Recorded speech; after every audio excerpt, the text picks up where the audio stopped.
Imagine meeting an old friend at a cafe. You sit down, talk, laugh, and order drinks just like any normal day. Nothing seems unusual, but a few minutes after taking a sip of your coffee, something strange happens. Your body suddenly starts convulsing, foam appears at your mouth, and within minutes, you die. This is the story of one of the most controversial and mysterious criminal cases in Indonesia, a case that became known around the country as the Cyanide Coffee Case.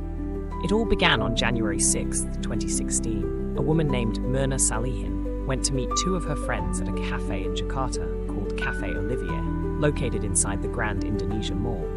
One of her friends, Jessica Wongso, arrived earlier than the others. While waiting, Jessica ordered drinks for the table, including an iced Vietnamese coffee for Mirna.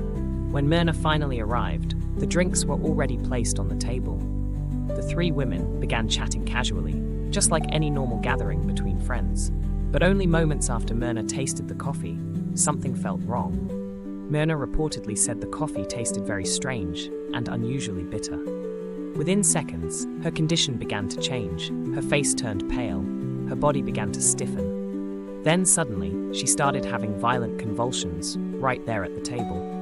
People around them began to panic. Some tried to help, while others quickly called for assistance. But everything happened incredibly fast. Within minutes, Mirna collapsed and lost consciousness. She was later pronounced dead. What started as a simple meeting between friends had suddenly turned into a shocking and mysterious death.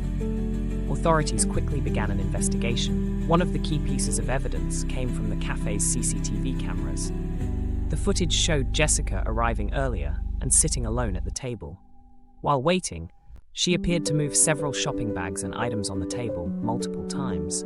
At first glance, these movements seemed ordinary, but investigators later focused closely on these moments. Some believed that these movements might have been used to hide something near the coffee glass. Others argued that it was simply normal behavior and nothing suspicious. The CCTV footage soon became one of the most debated pieces of evidence in the entire case. But the biggest discovery came after investigators tested the coffee. Laboratory results revealed something shocking. The drink contained cyanide. Cyanide is a highly toxic substance. In certain doses, it can kill a person within minutes by preventing the body's cells from using oxygen properly. This means vital organs like the brain and heart can quickly shut down. The discovery of cyanide immediately transformed the case into a suspected poisoning. However, things became more complicated as the investigation continued.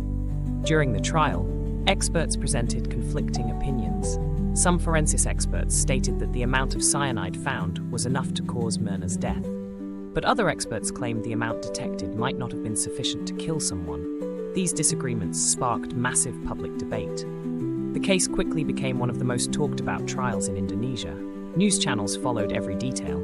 People across the country began forming their own theories about what really happened. Was the poisoning planned? Was it intentional? Or was there something else the public didn't know? After months of investigation and court proceedings, the court eventually reached a verdict. Jessica Wongso was found guilty and sentenced to prison. But even after the verdict, the controversy did not disappear. To this day, many people believe the case still contains unanswered questions. Some are convinced the truth has already been revealed. Others believe the full story may never be known. What really happened at that cafe table that day? Was the poisoning exactly as it appeared?